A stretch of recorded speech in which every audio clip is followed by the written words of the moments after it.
Boa noite a todos. Boa noite, Antônio. Boa noite aos que estão chegando, né? Que vão chegando aos pouquinhos. Essa noite nós vamos conversar sobre um tema também polêmico. Mas antes eu vou ler uma página para nós iniciarmos o nosso trabalho, as nossas reflexões dessa noite. Uma página do livro Abençoa Sempre, é da psicografia do Francisco Cândido Xavier, pelo Espírito Emmanuel.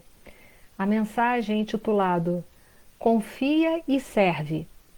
E fala assim: ainda que tudo te pareça perdido, confia e serve. A esperança é caminho para o triunfo. Aprendamos com a bondade divina que diariamente reforma esse ou aquele crédito em nosso favor. Se Deus acredita em nós, por que desesperar-nos uns dos outros? Lembra-te de que Jesus, o anjo da fé por excelência, jamais esmorreceu à frente da luta.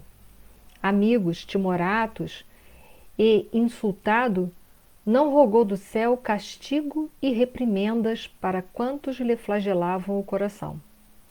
Despediu-se da turba delinquente com a flama do perdão e, embora expulso da comunidade familiar pelos braços da cruz, voltou espontaneamente ao convívio dos mesmos companheiros que o haviam abandonado para investi-los no ministério da redenção. Se te propões a obra da caridade genuína, não te deixes tempo para notar a alheia incompreensão. Segue para diante, entendendo e servindo, na certeza de que o sol levanta novo dia depois de cada noite, aprendendo com o Cristo que a vitória do amor depende da nossa disposição de começar, de recomeçar.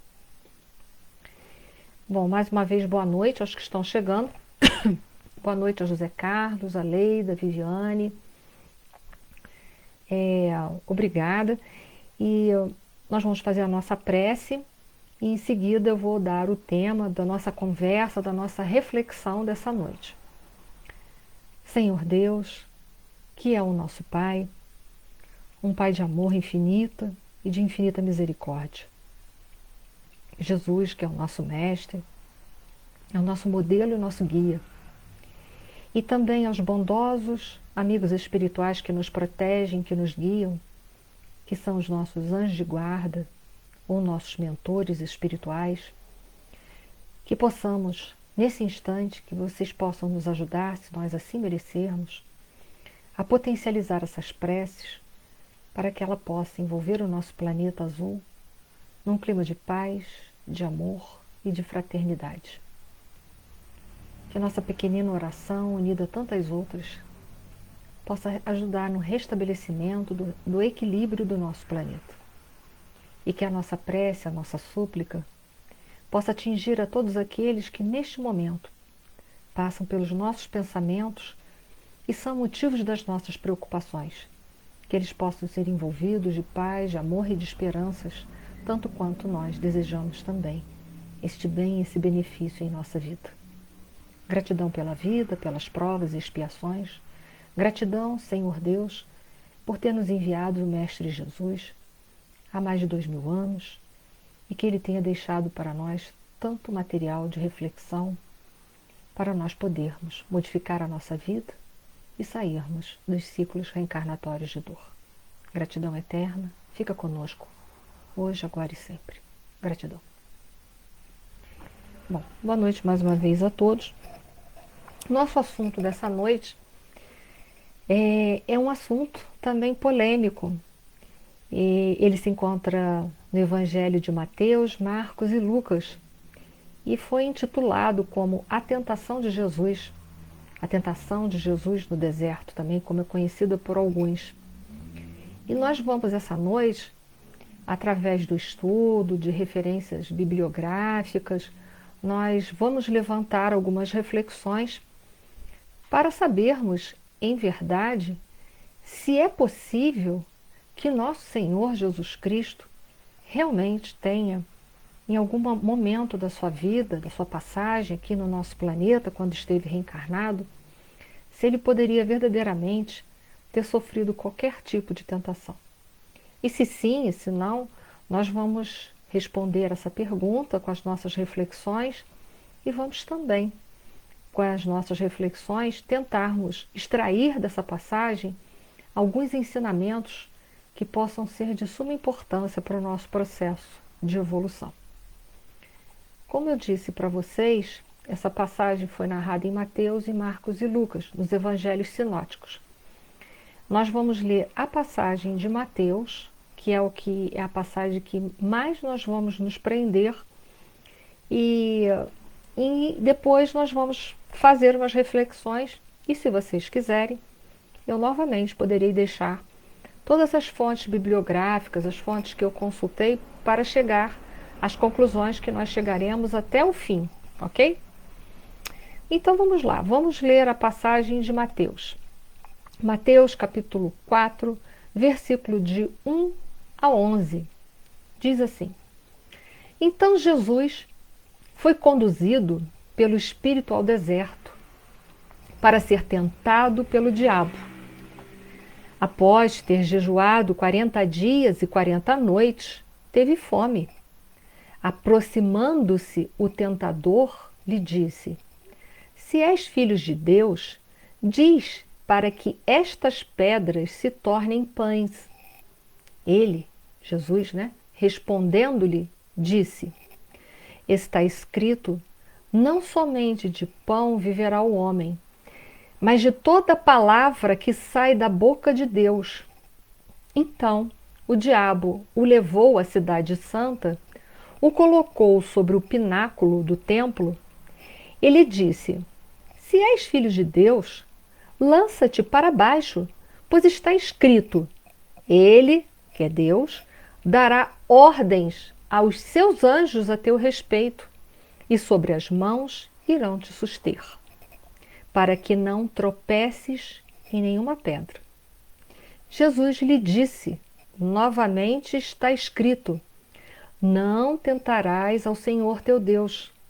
Novamente, o diabo o levou a um monte muito alto e mostrou-lhe todos os reinos do mundo e a glória deles. Ele lhe disse: Tudo isto te darei e, prostrado, me adorareis. Então Jesus lhe disse: Vai-te, Satanás, pois está escrito: Adorarás o Senhor teu Deus e somente a ele prestarás culto. Então o diabo o deixou, e eis que os anjos se aproximaram e começaram a servi-lo. Em Marcos também foi narrada essa passagem, capítulo 1, versículo de 12 a 13, mas é pequenininha, basicamente não tem muita informação. Marcos fala assim: E logo o Espírito o impeliu para o deserto, e ali esteve no deserto 40 dias, tentado por Satanás, e vivia entre as feras, e os anjos o serviam. Já a passagem de Lucas, que eu não vou ler, ela é muitíssimo semelhante à de Mateus, que foi narrada no capítulo 4, versículo de 1 a 13. Ela é muito semelhante, então eu não vou ler, porque seria basicamente repetir as palavras de Mateus. E agora então a gente vai começar a levantar uma série de reflexões que, se vocês quiserem, vocês poderão também colocar aí do lado, na nossa live, algumas colocações para a gente poder conversar, ok? Boa noite a Nilza, boa noite a Glória, a Zeli, ao Miguel, a Margarete, a Silva Maria, a Margarete Melo, a Sandra Mateus, Naí Barbosa. Boa noite a todos que eu estou conseguindo ver. Peço perdão se porventura eu esqueci de pronunciar algum nome, peço perdão. Bom, como eu disse para vocês, nós vamos nos deter bastante na passagem narrada por Mateus. E a primeira pergunta que eu fiz a mim, porém essa eu não obtive respostas, eu sinto muito. Eu tenho deduções, não respostas. Conforme a passagem, Jesus ficou sozinho 40 dias e 40 noites. para os apóstolos, né, para os seus discípulos, o seu apostolado saber disso, na minha cabeça só há uma forma, é de Jesus ter contado para eles. Porque se Jesus estava sozinho no deserto, por 40 dias e 40 noites, então só sobrou a questão de Jesus ter narrado a história, né? Porque como é que eles iam saber disso? Né? Por dedução, saber que Jesus poderia estar no deserto, ok. Mas saber essas particularidades seria difícil. Então eu sinto muito, mas sobre isso eu só posso dizer a vocês isso. Creio que foi Jesus que fez alguma explanação em torno dessa passagem. Primeira coisa que nós vamos perguntar: quando se deu essa passagem? Essa passagem, a gente vai olhar em Mateus, ela se dá logo após, né? Logo após Jesus ter passado pelo batismo de João Batista. Logo depois que ele foi batizado por João Batista, Jesus então passa vai acontecer essa passagem de Jesus no deserto, na qual é narrado aí nos textos que ele foi tentado pelo diabo ou por Satanás. Vai depender das traduções, nós vamos encontrar uma dessas duas aí. A tradução de Mateus que eu li para vocês foi retirada do Novo Testamento do Haroldo Dutra Dias, ok? Só para a gente ter noção. Essa passagem diz que Jesus foi levado ou conduzido, ou em algumas traduções foi arrebatado. O que é isso? Ele foi transportado, portanto, conduzido, transportado pelo diabo até o deserto. Assim diz a passagem, tá? Que Jesus foi levantado. Então a gente já fica pensando, nossa, mas que diabo, ou que Satanás poderoso, porque conduz, transporta nosso Senhor Jesus Cristo. Então a gente já fica assim, né? Pensando, é mais uma reflexão, vamos seguir. E ele então, esse ser, né, que está colocado aí, o diabo, o Satanás, conduz Jesus até o deserto. Lá então Jesus, ele vai sofrer algumas tentações, 3 tentações precisamente, né? E uma delas vai acontecer justamente na Cidade Santa, no pináculo, né, na parte mais alta da Cidade Santa, que é Jerusalém. E primeiro ele é levado para o deserto, depois a Cidade Santa, e finalmente o diabo conduz ele num lugar alto também, numa montanha alta, na qual o diabo então vai mostrar para ele todas as glórias, todos os poderes mundanos, dizendo a Jesus que se Jesus se dobrar a ele, né, se dobrar, passar a servi-lo, ele terá todas essas glórias. Assim narra a passagem, ao pé da letra, né?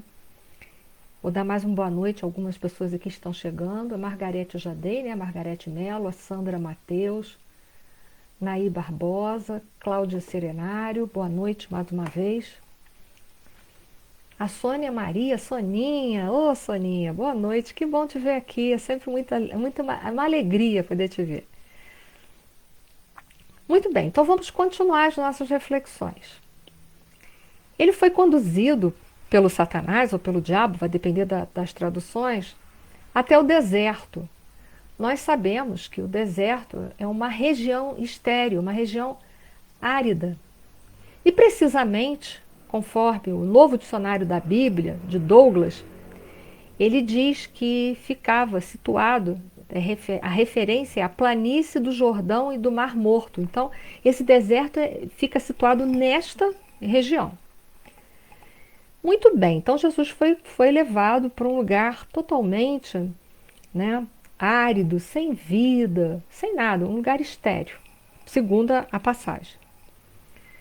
Nós vamos ver em algumas obras, como por exemplo, na Elucidações Evangélicas, ditada pela FEB, pelo Antônio Luiz Saião, ele coloca lá que era costume dos profetas se prepararem para o desempenho das suas missões, das suas tarefas de profetas.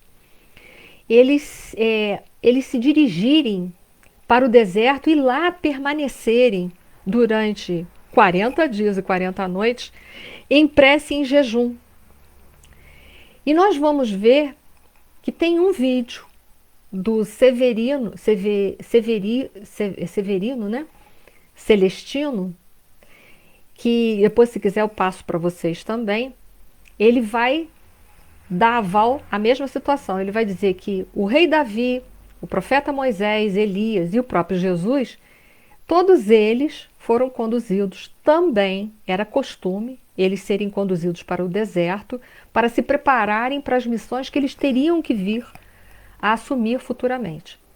Isso também nós vamos encontrar a mesma afirmativa no livro de Caibar Schutel, intitulado O Diabo e a Igreja. Ele fala a mesma coisa. Então, era comum naquele povo homens que guardavam grandes missões, missões essas religiosas, porque o governo desse povo era teocrático, né?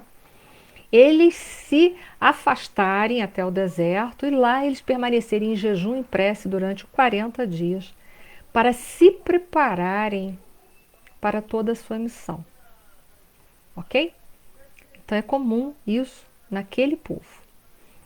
E nós vamos ver que interessante é que todos eles vão passar um período de 40 dias e 40 noites. Vocês sabem que a gente já vem conversando aqui há algum tempo que todo o linguajar, toda a cultura hebraica é uma cultura muito simbólica. E para eles, o número 40, ele guarda um simbolismo. Nós vamos ver, por exemplo, no Velho Testamento, o dilúvio ocorreu o quê? Durante 40 dias. Nós vamos ver.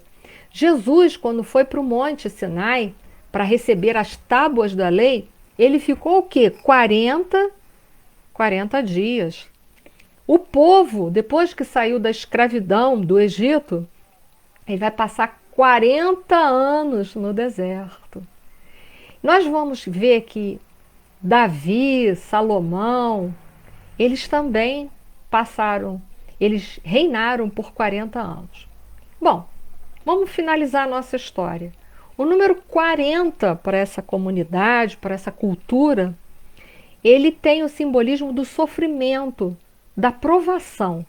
Então, 40 está sempre ligado a uma coisa muito grande e também a questão de sofrimento, de provação, de teste. E aí eu quero trazer a reflexão hoje para o século XXI. Século XXI, ok? Nós estamos em isolamento social, que alguns chamam isso de quarentena. Sabemos que quarentena é para quem pode ter sido infectado, mas a verdade é que nós estamos também nesse período de sofrimento. E a gente vai fazer algumas analogias. Nós também nos encontramos, de certa forma, voltados para o deserto. Porque deserto, se é falta de vida, é uma região que não tem vida, que é estéril, também representa simbolicamente a introspecção tão necessária para todo aquele que quer dar um passo maior ou seguir o caminho reto. Ele precisa de introspecção para encontrar fortaleza e subsídios para dar seguimento à sua vida. E nós estamos neste período da humanidade de introspecção, olhando para o deserto que existe ainda dentro de nós, porque simbolicamente o orgulho e o egoísmo, eles são os verdadeiros desertos em nossas vidas. Então isso já serve para a gente começar a fazer uma reflexão sobre sobre o nosso atual momento, a nossa atual situação de vida. Então já vai aí as nossas reflexões.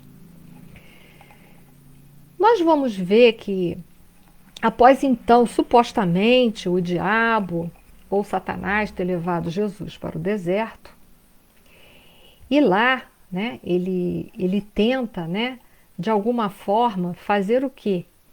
Que Jesus, né, ele tenta fazer com que Jesus converta, né, as pedras que ele vai encontrar em alimentação. Isso é uma das questões que nós vamos ver, tá? Então, uma das... Oh, desculpa, gente, só um minuto, que saiu aqui. Vamos lá. Então, uma das questões é o diabo tentar, né, seduzir, né, nosso Senhor Jesus Cristo, para que nosso Senhor Jesus Cristo, ele converta, né, a questão das pedras, né, em alimentação. Isso é uma das tentações. A outra tentação que ele vai sofrer também, depois é no pináculo de Jerusalém, do templo de Jerusalém, e finalmente ele vai falar então da tentação lá que ele bota Jesus no lugar mais alto e mostra a Jesus todas as glórias mundanas e oferece a ele. Bom, quando o Satanás, né, ou o diabo oferece a ele, fala com ele assim, né, para que ele converta aquelas pedras e torne elas em pães, o que Jesus, né, ele vai voltar e vai falar, ele vai citar uma passagem do Velho Testamento, ele diz: não somente de pão viverá o homem, mas de toda palavra que sai da boca de Deus. Então ele vai refutar, usando uma linguagem do Antigo Testamento, ele vai refutar esta tentação. Só que só vou falar dessa tentação mais para frente um pouquinho. Eu vou pedir a vocês que vocês fiquem fixados, tá? Que nós vamos tratar de mais alguns simbolismos. Vamos lá? Depois nós vamos falar precisamente sobre essa passagem, mas eu quero me fixar agora dele ter levado Jesus até a cidade santa, que era Jerusalém, e leva Jesus até o pináculo do templo, que é o lugar mais alto, a torre mais alta do templo. E o que ele fala para Jesus assim? Ele vai citar uma passagem que está em Salmos, capítulo 91, versículo de 11 a 12. Porém, ele vai, olha que interessante, o diabo vai citar esse salmo para ele fora do contexto, fora do contexto. Eu vou ler o que está fora do contexto para vocês lembrarem.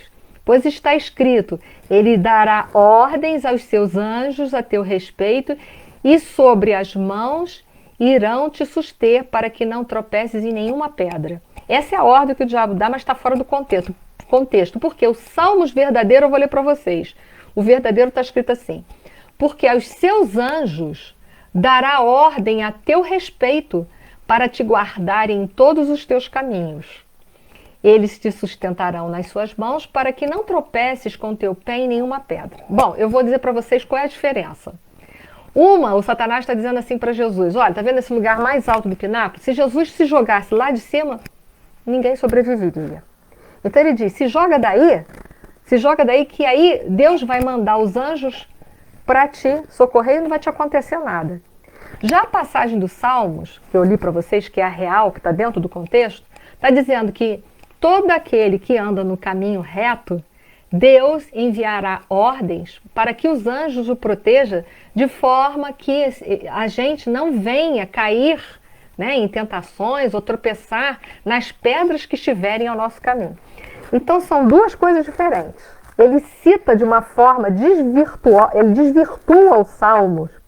E aí olha o que Jesus, né, novamente vai refutar, né? Ele refuta o Satanás, dizendo que ele não vai fazer isso, citando um outro salmo. O salmo verdadeiro, que é o Salmos 91, ele está dizendo que aquele que anda no reto agir será protegido porque está no reto agir, está procurando fazer as coisas certas. Mas o Satanás, ele inverte, dizendo que teu Deus não disse que se você sofrer algum perigo, ele vai enviar um anjo para te livrar, né? O Salmos verdadeiro está dizendo da proteção daquele que anda no caminho reto. E o Salmos que foi proferido pelo Satanás, ele está querendo induzir a Jesus a se jogar da torre e que Deus, então, vai livrá-lo. Vai livrá-lo de quê? Do suicídio. Porque voluntariamente é um suicídio. Se você se jogar de um lugar alto, você sabe que pelas leis de Deus, o teu corpo vai esborrachar lá embaixo, você vai morrer. Isso é um suicídio. Então, Jesus então mostra para ele que ele entende o que o Satanás está querendo dizer para ele. E ele diz que ele não vai fazer isso, citando uma outra passagem do Velho Testamento, porque ele diz que não pode colocar Deus em prova, ou seja, ele não pode derrogar as leis divinas. Ou seja, se ele se joga conforme a ordem do Satanás, ele vai se esborraçar lá embaixo. Por quê? Porque ele sabe que pelas leis, nós que temos discernimento, nós sabemos que se nós se jogarmos do alto de uma torre, Deus não vai vir segurar a gente. Nós temos inteligência para discernir, para nos proteger. Nós morreríamos automaticamente. Interessante aí a artimanha do Satanás, porque está tentando induzir Jesus a infringir as leis de Deus, a usar mal o seu livre-arbítrio, porque se ele se joga, fatalmente, ele seria conceituado como um suicida. Olha que interessante isso, né?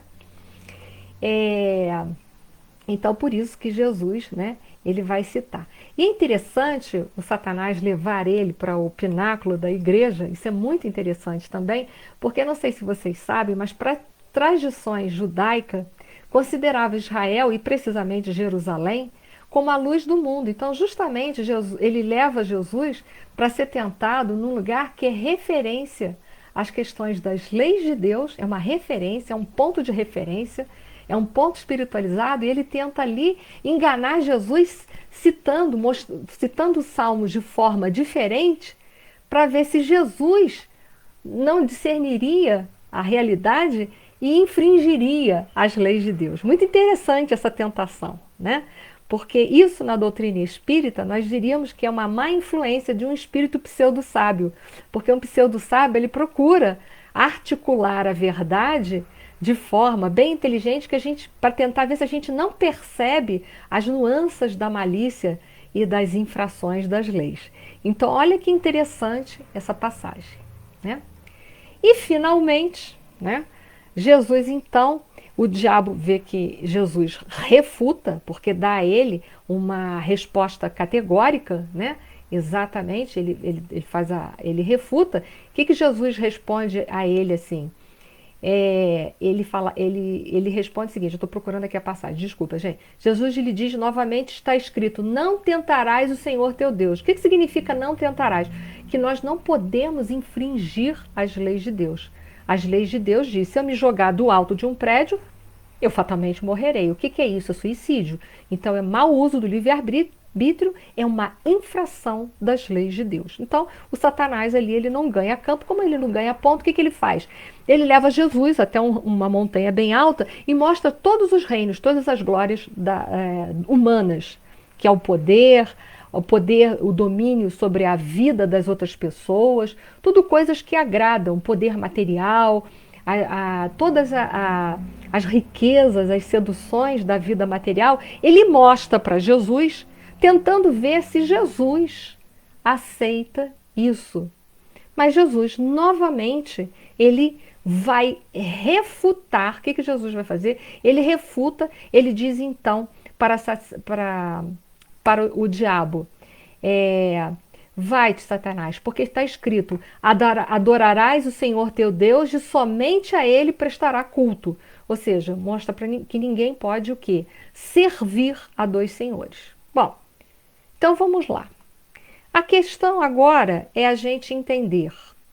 Jesus sofreu tentação na questão física, que o Satanás tenta impedir a ele de fazer o jejum, né, para ver se ele sai fora, ele se distancia das obrigações dele, do compromisso dele, tenta distrair ele para que ele quebre o jejum e transforme as pedras em alimentos. Então ele sofre uma tentação física, uma intelectual, porque ele cita o Salmo de uma forma contextualmente diferente da original, né? Fora do contexto original. Ele tenta ver se engana Jesus, fazendo Jesus acreditar que se ele soltasse dali, segundo o que está escrito nas leis, Deus iria salvá-lo. Mas é claro que não, Jesus novamente mostra para ele que nós não podemos tentar a Deus, ou seja, provar Deus. O que está nas leis de Deus é que se eu me jogar daqui, é das leis de Deus, né? Que eu tenho um corpo físico e que esse corpo vai perecer. E depois, finalmente, ele mostra todas as glórias humanas, tentando seduzir Jesus espiritualmente, para que Jesus largue o caminho do espiritualizar-se e fique preso à horizontal da vida. Mas né, nenhuma dessas 3 vezes ele foi feliz. Todas as 3 vezes ele foi infeliz. Severino Celestino, nesse vídeo, que eu vou depois, se vocês quiserem, eu posso postar para vocês, ele diz que a questão do diabo, de Satanás, não existe. É uma figura persa, folclórica, que veio do zoroastrismo depois da libertação do cativeiro da Babilônia pelo povo de Israel. Então, em verdade, né, esse é um conceito antigo que foi puxado, mas em verdade não existe. E ele ainda chama atenção, imagina, né, se Satanás existisse, que seria o último ser do planeta que se aproximaria de Jesus. Por quê? Trevas e luz não se misturam, gente. Vocês têm que entender que a luz dissipa as trevas, mas as trevas, ela não dissipa a luz. Então é claro que se esse ser existisse, a última pessoa no mundo que o diabo pensaria em tentar seria nosso Senhor Jesus Cristo. E ainda chama atenção que a palavra Satanás, ou diabo em hebraico, significa opositor. E em grego significa aquele que semeia a discórdia. Olha que interessante. Haroldo Dutra Dias, no Novo Testamento, traduzido por ele vai ao mesmo encontro. Ele fala que a palavra diabo significa separar, significa desunir, significa atacar, significa acusador, caluniar, enganar, e que também tem os seus adjetivos, que é a desavença, a inimizade, a aversão, a repugnação, a acusação e a calúnia. Enfim, em Boa Nova, Humberto de Campos fala a mesma coisa, né? Que na verdade, significa os adversários do bem, todos os maus sentimentos. E nós já sabemos que o mal é criação de quem? Né? O mal é criação do homem, porque não existe o mal, como está na Gênesis, porque o mal é justamente a ausência do bem. Em outras conversas nossas aqui, a gente já teve a oportunidade de falar da hierarquia de Nosso Senhor Jesus Cristo. Eu até citei para vocês uma fonte que está na Revista Espírita de 1868, de fevereiro e março, intitulada Os Messias do Espiritismo, onde vai falar da envergadura de Nosso Senhor Jesus Cristo, que ele é um desdobramento dos espíritos puros, quer dizer, então é um desdobramento, ele vai além. Espíritos como Jesus, como nós temos notícias, que Jesus, que é um dos governadores da Terra, ele é um co-criador em plano maior, ele já não sofre nenhuma influência da matéria. Então, novamente, né, a gente tem que parar para refletir que, claro, né, que se o diabo fosse uma entidade, como foi tentado vender essa fama, essa imagem para nós, a última pessoa de que o diabo se aproximaria verdadeiramente, como diz o Severino Celestino, é que seria de Jesus. Por quê? Porque seria a antítese, né? É a luz e as trevas. Imagina ele tentar Jesus. A gente sabe que a luz sempre dissipará as trevas. Então ele seria a última pessoa que Jesus se aproximaria, né? E que somente a nossa natureza imperfeita é que transforma o teste em tentação, né? Então somente nós poderíamos verdadeiramente sermos testados. Por quê? Porque nós sofremos a influência da matéria. Por isso que a pergunta 459 do Livro dos Espíritos, Kardec fez: influem os espíritos em nossa vida, em nossos pensamentos? Muito mais do que imaginais, a ponto de dirigir a própria vida. Porque nós somos espíritos a caminho de um dia também vir a sermos um espírito puro, de também um dia vir a ser um espírito crístico.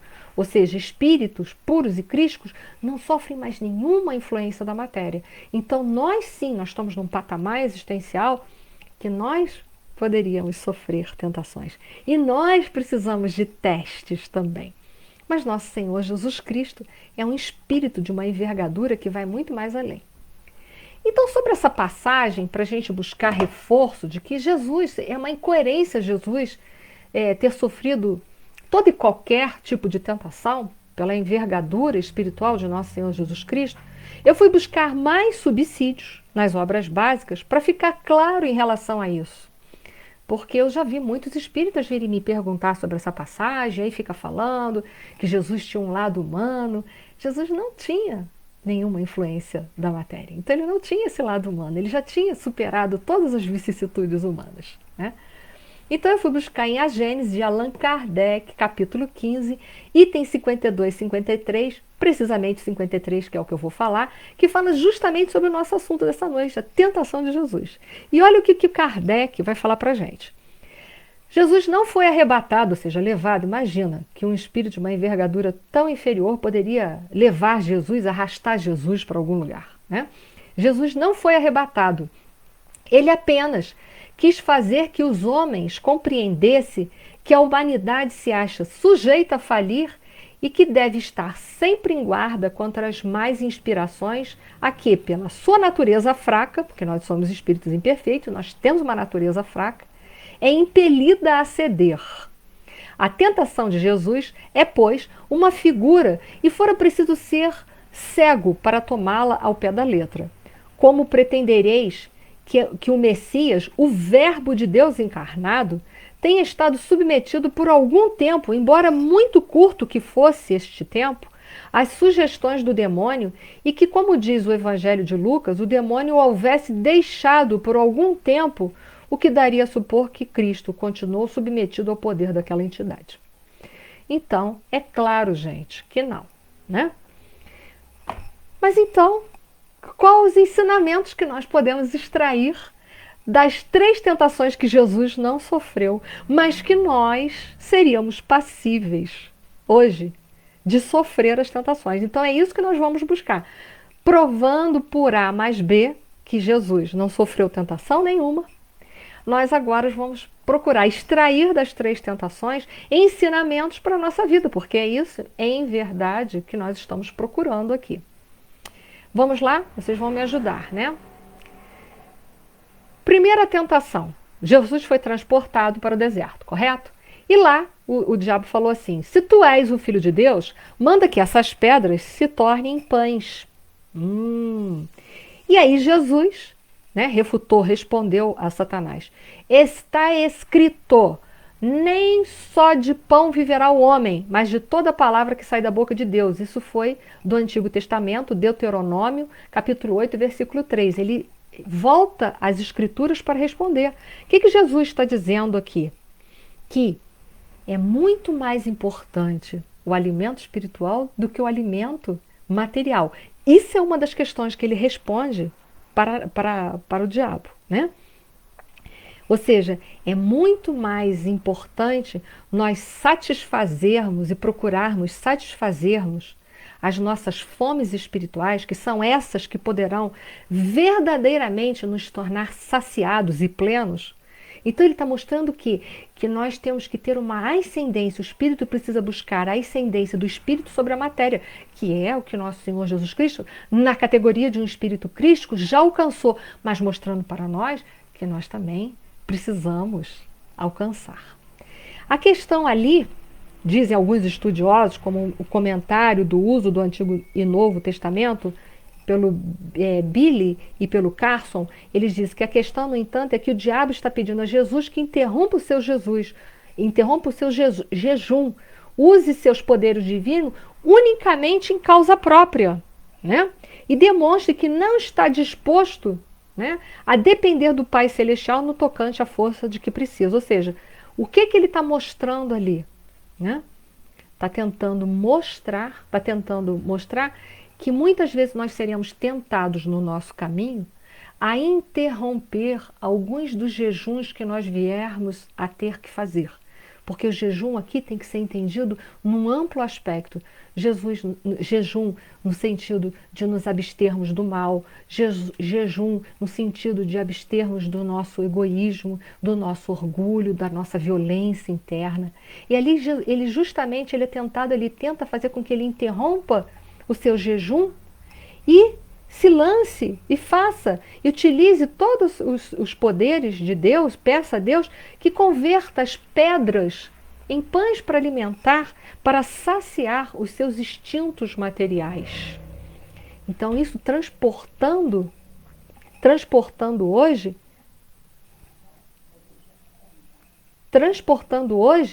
para o nosso momento atual, né? Que nós usássemos. Então, a primeira tentação que está sendo mostrada aqui é a tentação, está pedindo para que nós façamos o jejum do egoísmo, porque a partir do momento em que a gente usa tudo aquilo que nós temos a favor de nós, tão somente de nós próprios, nós estamos sendo o quê?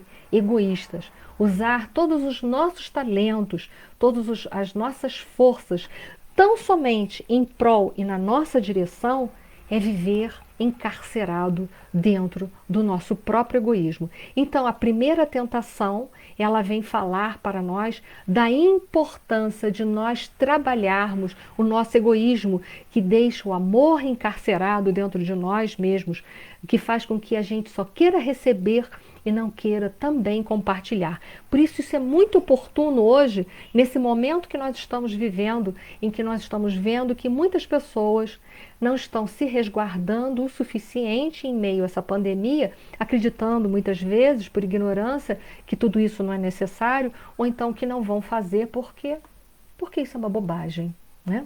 Então nós estamos vivendo o quê? Um período de egoísmo. Muitos não estão fazendo a sua própria parte e por causa de não fazer a sua própria parte vão prejudicar a tantos outros por causa disso. Então a primeira tentação diz respeito a um jejum que todos nós precisamos fazer, abstermos um pouco mais do nosso egoísmo, trabalharmos um pouco mais o nosso egoísmo, esse egoísmo que vem nos encarcerando, fazendo com que a gente só esteja voltado para as nossas necessidades e em detrimento das necessidades alheias. O segundo momento aqui da tentação, outro ensinamento que a gente pode tirar, é em que Jesus foi levado ao pináculo do templo.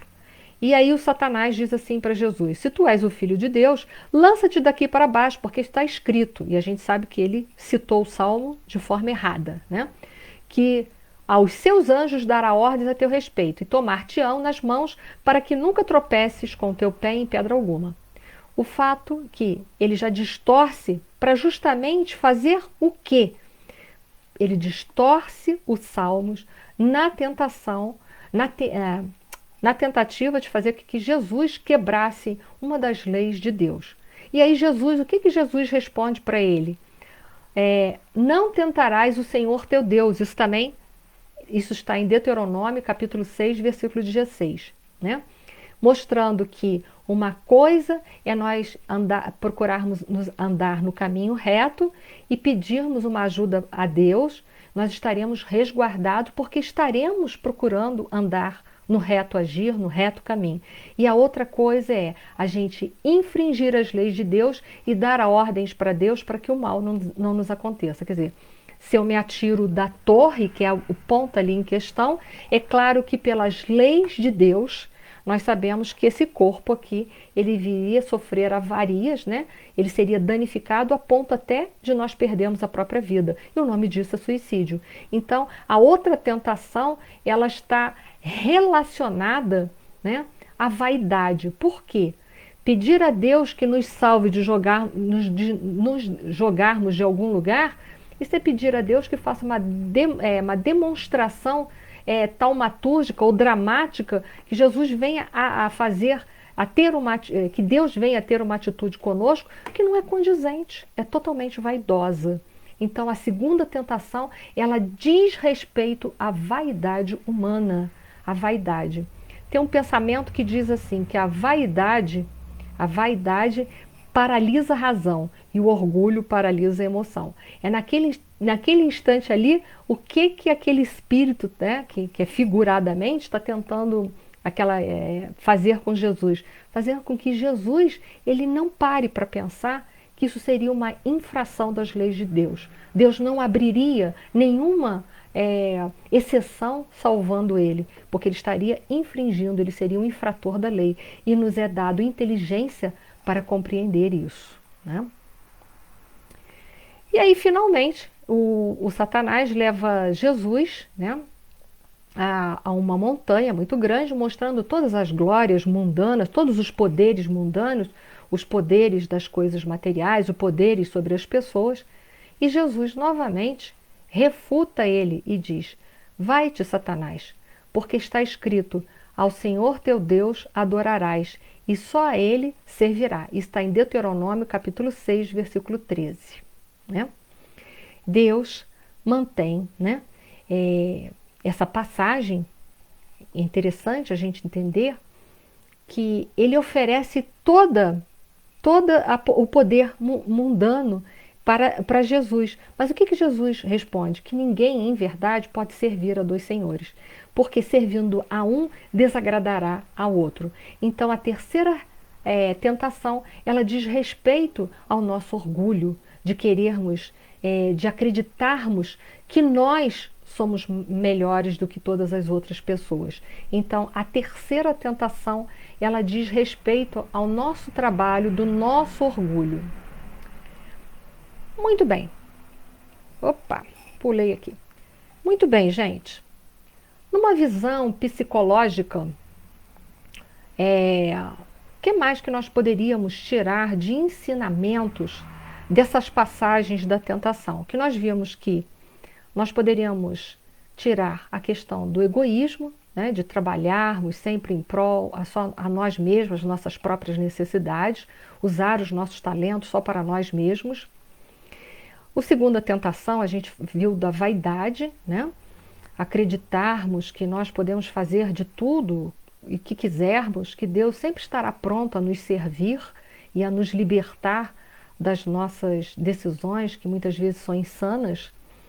A terceira, fala-se do orgulho, que é a crença de que nós poderemos falsamente servirmos aos dois senhores e que nós estamos acima de toda a humanidade terrestre, né? Que nós estamos acima de tudo, até mesmo de Deus. Essa falsa crença que ainda nós trazemos, né? O orgulho nos faz acreditar que nós somos muito maiores do que em verdade somos.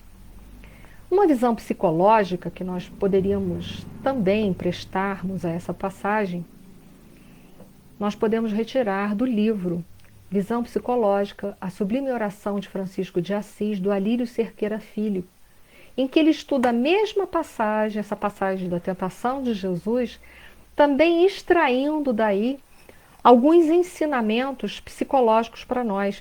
Então ele diz que em psicologia transpessoal, existem 3 tentações egóicas que nos acompanham muito durante a nossa vida, enquanto somos espíritos imperfeitos, principalmente. Uma é o sentimento de privilégio, né? De acreditarmos, né, que nós vamos ter privilégio, ora bolas, né? Eu como espírita, trabalho na casa espírita de domingo a domingo, ora, Deus tem que me livrar dessa prova, dessa expiação. Mas não existe privilégio, ninguém é privilegiado. Todos nós fomos criados simples e ignorantes, com a fatalidade da perfeição relativa, e para nós alcançarmos essa felicidade, essa perfeição relativa, nós sabemos que nós precisamos trabalhar, fazer por onde merecer isso.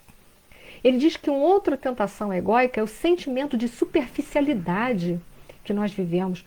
Nós ainda vivemos tanto no sentimento de superfície, cuidando tanto da nossa aparência, do que as pessoas vão pensar ao nosso respeito, a gente se defende tanto, a gente está tão preocupado com a nossa reputação que a gente foge naquele instante da parte mais importante, porque mais importante do que é a nossa aparência, o que vão pensar de nós, a nossa reputação, é a nossa consciência. Nós temos agido de acordo com as leis de Deus ou fora dela. Então o que conta é a lei de consciência, não é a lei da reputação, porque o que vão dizer de nós é o que vão dizer e cada um é responsável por aquilo que diz. E a outra tentação egóica que a Alírio Cerqueira Filho fala para a gente é a crença na infabilidade, de que tudo nós seremos protegidos. Eu já vi gente nessa pandemia dizer que pela sua fé religiosa em Deus, que eles podem perfeitamente saírem nas ruas sem máscaras, nas aglomerações, porque eles não vão pegar coronavírus, porque o Deus deles não vai permitir isso. Então, veja bem, a gente compreende, né? Mas essas pessoas não entendem que Deus tem leis perfeitas, e que deu ao homem a capacidade intelectual de reflexão. Então, nós precisamos compreender que se nós que temos entendimento da lei, nós infringirmos as leis divinas, nós não teremos os atenuantes da ignorância, né? As leis de Deus estão aí para nós segui-las, para nós cumpri-las. Como o Satanás ali, simbolicamente, né, tentou mostrar para Jesus que se ele se jogasse da torre, Deus, nas suas leis, iria protegê-lo da morte. Mas as leis de Deus dizem para os homens que eles têm que preservar, existe a lei de conservação. Nós somos responsáveis em conservarmos o nosso corpo físico. Então, é das leis. Então, o Alírio Cerqueira Filho, ele fala dessas 3 tentações egóicas, e ele também diz que o deserto, simbolicamente, falando uma linguagem psicológica, ele simbolizaria a quietude, o nosso mundo interior, a introspecção. E o diabo teria um simbolismo da nossa psique, né, como as manifestações egóicas, a manifestação do ego. Então, ele mostra para a gente que, em verdade, as tentações moram dentro de nós. Porque quem é que é o criador do mal? Não é Deus. O criador do mal somos nós, a nossa visão distorcida da vida. Então, somente nós, verdadeiramente nós, que somos o criador do próprio mal, somente nós poderíamos ser tentados pela nossa própria criação enganosa e ilusória. Somente nós seríamos tentados pelas nossas próprias ilusões. E que o importante é o homem ir para o deserto da sua vida, que representam o seu orgulho, o seu egoísmo, que ainda habitam na sua consciência, na sua consciência egóica, no seu mundo interno, e trabalhar esse mundo interno, transmutar, transformar o orgulho, o egoísmo, em amor, em fraternidade, em caridade, em trabalho. E ele cita o exemplo de Paulo de Tarso, que antes de Paulo de Tarso exercer os seus trabalhos, servindo verdadeiramente o Cristo, nós vamos lembrar que Paulo de Tarso passou um longo período, 3 anos no deserto, ouvindo os caros amigos dele a falarem de um tal de Paulo de Tarso, de Saulo de Tarso, que perseguia os cristãos. E mal sabiam aqueles amigos queridos que queriam tanto bem a Paulo, que ele era o famoso doutor da lei, que havia perseguido os cristãos.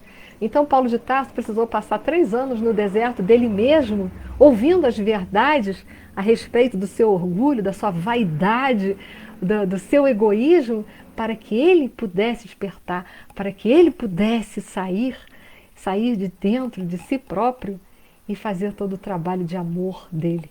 O Alírio ainda cita também Krishna, Buda, que em todos os momentos deles, eles também tiveram que entrar em profunda introspecção para que pudessem exercer as suas funções. Mostrando para a gente ao longo da história da humanidade que outros missionários de Cristo, como Krishna, Buda, Confúcio, todos eles mergulharam internamente para para poderem sair do deserto, extraírem do deserto o amor e a caridade tão necessárias para exercerem as suas missões de amor. Ele cita também Francisco de Assis, né? É muito interessante, vale a pena ler. Então, uma das tentações que Alírio Cerqueira Filho é o sentimento de privilégio, que muitas vezes nós acreditamos que nós, por sermos espíritas e por pregarmos ou por trabalharmos na causa do próximo, fazermos caridade, nós estaríamos isentos de passarmos pelas dores tão necessárias ainda, ou seja, pelas provas e expiações. Então nós precisamos nos libertar disso e entender que nós não temos nenhum privilégio. Deus é equânime, Ele ama a todos igualmente, dá oportunidade a todos de construir a sua própria felicidade. Então nós não teremos jamais nenhum privilégio na nossa vida.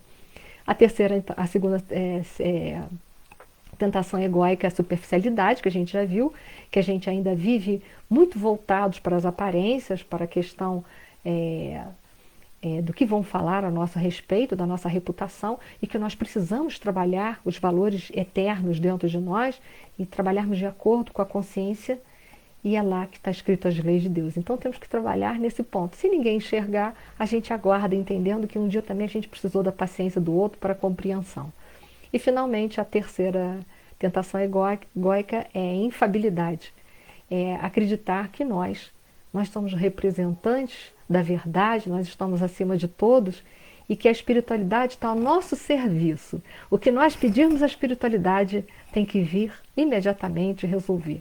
Nós temos que entender que a nossa vida está na nossa mão. Nós somos herdeiros de nós mesmos. Nossa vida está boa, está ruim, em função da nossa própria conduta.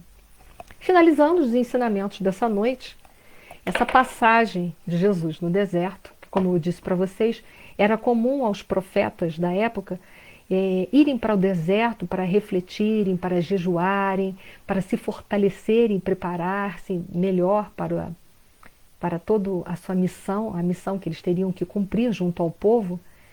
Nós vamos ter que entender que essa passagem tão bem ilustrada por Mateus, é claro que ela vai guardar muita analogia, sempre, né? Porque Mateus procura, principalmente Mateus, procura mostrar o tempo todo que nosso Senhor Jesus Cristo é o Messias esperado pelo povo. Então, o que Mateus procura mostrar ali naquela passagem? O Messias esperado pelo povo, ele teria que ser um espírito forte, um espírito que venceria, que acreditaria fielmente em Deus, um espírito que ele seria capaz de vencer, de estar acima de todos os males, porque o Messias verdadeiro, o Messias que seria enviado por Deus, seria aquele que faria aliança, faria a ligação final, a aliança final, a comunhão final de Deus com todo o povo de Israel. Então, o que Mateus procurou mostrar ali é que Jesus estava acima de tudo isso, que ele era fiel ao Pai, que ele estava acima de todos os males e que os outros missionários que vieram antes deles, como por exemplo o Moisés e tantos outros que fizeram aliança com Deus, que falharam por causa do seu orgulho, por terem infringido as leis de Deus, principalmente através do orgulho, do egoísmo, ele quis mostrar que nosso Senhor Jesus Cristo, ele finalmente, ele passou por todas as tentações e triunfou, e que ele era verdadeiramente o Messias. Então, essa passagem estava justamente tentando mostrar para todo aquele povo ali que ele era o Messias tão esperado. E é através desses ensinamentos deixados, nesses evangelhos maravilhosos, ensinamentos deixados por nosso Senhor Jesus Cristo, vai ser através dele que nós vamos poder fazermos definitivamente a nossa comunhão, a nossa aliança com Deus e finalmente sairmos dos ciclos reencarnatórios de dor e finalmente merecermos ingressar no planeta de regeneração que está aí tão próximo de todos nós. Muito obrigada a todos. Depois, se vocês quiserem, eu posso deixar as fontes bibliográficas. Me informaram que a internet está falhando, mas às vezes está falhando enquanto a gente está vendo. Talvez depois vocês consigam ver, quem não conseguiu, possa ouvir, né? Vamos fazer a nossa prece final, pedindo a Deus que nos dê força, fé e coragem para nós vencermos as nossas tentações, porque são as nossas imperfeições que nos deixam suscetíveis da influência do mal. São as nossas ilusões que nos deixam suscetíveis de sermos iludidos por outras pessoas, por outros seres. Senhor Deus, Pai de infinito amor e misericórdia, que esses ensinamentos possam nos fortalecer a alma e entender que tudo que Jesus deixou para nós procura mostrar que todos nós podemos vencer. Temos egoísmos? Muitos ainda temos. Temos orgulho? Temos. Somos vaidosos? Ainda somos. Mas o bom é sabermos que com todos esses ensinamentos, sabemos que se nós nos voltarmos para o nosso mundo interno, lá onde está escrito as leis de Deus, as tuas leis, nós poderemos encontrar forças suficientes para vencermos as nossas inferioridades, para vencermos a influência da matéria sobre o espírito. Nós poderemos também transpor, vencer a influência do mundo material e encontrarmos nas tuas leis sustentáculo suficiente para podermos viver a nossa realidade, que é ser e que somos seres espirituais, vivendo apenas uma experiência na matéria. Gratidão por tudo, que a tua paz e o teu amor estejam entre nós agora e sempre. Muito obrigada. Obrigada a todos, uma boa noite a todos. Se tiverem algumas perguntas, depois eu poderei responder, tá? Porque eu não vi nenhuma pergunta durante a nossa live. Obrigada a todos, espero que tenha sido útil. Uma boa noite a todos, uma boa semana. Até a próxima.